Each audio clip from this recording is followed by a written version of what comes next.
Vous êtes artiste musicien, votre histoire est tellement passionnante. Racontez ça à nouveau ici, oui, mais on n'aura forcément pas de temps pour rentrer dans des détails parce que je sais que votre vie est tout un livre. Et d'ailleurs, vous en racontez avec fierté. Je sais qu'à chaque fois qu'on touche un point, vous faites directement un lien avec un pan de votre vie. La Belgique a été votre berceau, elle est toujours, votre berceau, tant académique que familial, même si la famille n'était pas avec vous au grand complet.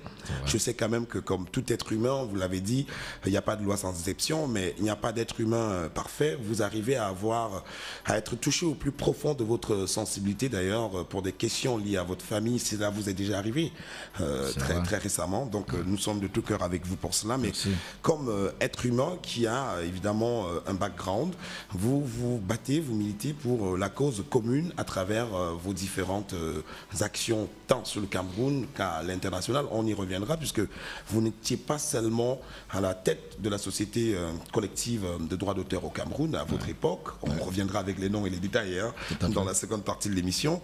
Vous n'y êtes plus. Du coup, Flavien Ndongo me prêtait une question. Sam, êtes-vous parti avec les droits d'auteur de la plus haute instance des droits d'auteur de l'époque? Non, on ne part jamais, c'est pas vrai, on ne part jamais. Pour des raisons de transition et pour des raisons de protection justement des droits, je ne suis jamais totalement parti. Donc je suis pas parti, la Cameroun Music Corporation est toujours là. Pourquoi? Parce que, je vous ai dit, il y a des gens qui confondent parfois la légalité et la légitimité. Nul n'est au-dessus de la loi. Donc, l'article 75, alinéa 2 de la loi 2000, promulguée par le chef de l'État, dispose qu'il ne peut être créé qu'une seule société par catégorie de droits d'auteur et de droits voisins. Il ne peut être créé. On n'a pas dit il ne peut être agréé qu'une seule société. On a dit créé. La création vient avant l'agrément. Donc, tant que.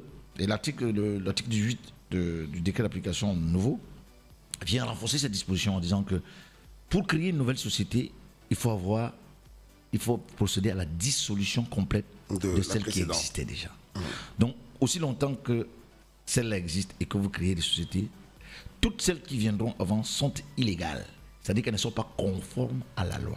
Même si elles sont légitimes. C'est-à-dire que l'agrément vous confère la légitimité. C'est-à-dire, par exemple, Radio Audace, ça vous confère une autorisation, disons la licence. Prenons le cadre du ministère de la Communication qui vous octroie une licence pour diffuser.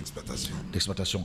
Mais avant ça, si la loi vous demande d'être au deuxième étage d'un immeuble et d'avoir minimum 10 micros ça c'est l'aspect donc c'est technique mais légal. Tout à fait. Donc vous pouvez créer une radio. C'est les conditions d'éligibilité. Vous pouvez créer donc une radio avec deux micros. Vous n'êtes et pas.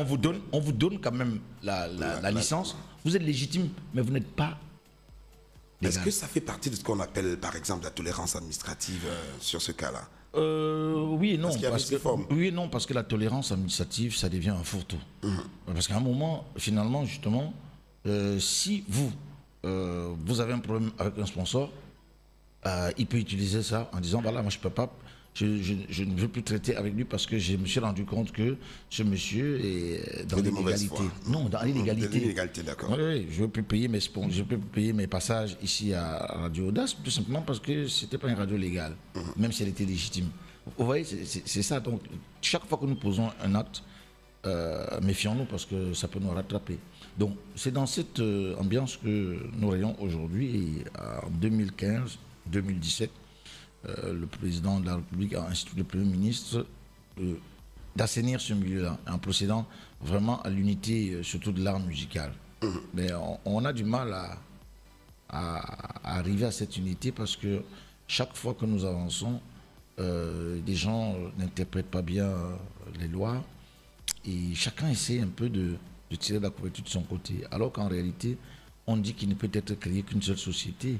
Et l'État ayant créé lui-même la SOCAM à l'époque, je ne parle pas de la SOCAM, la SOCAM à l'époque, le chef d'État a institué la fusion pour que les deux entités se mettent ensemble pour devenir une seule.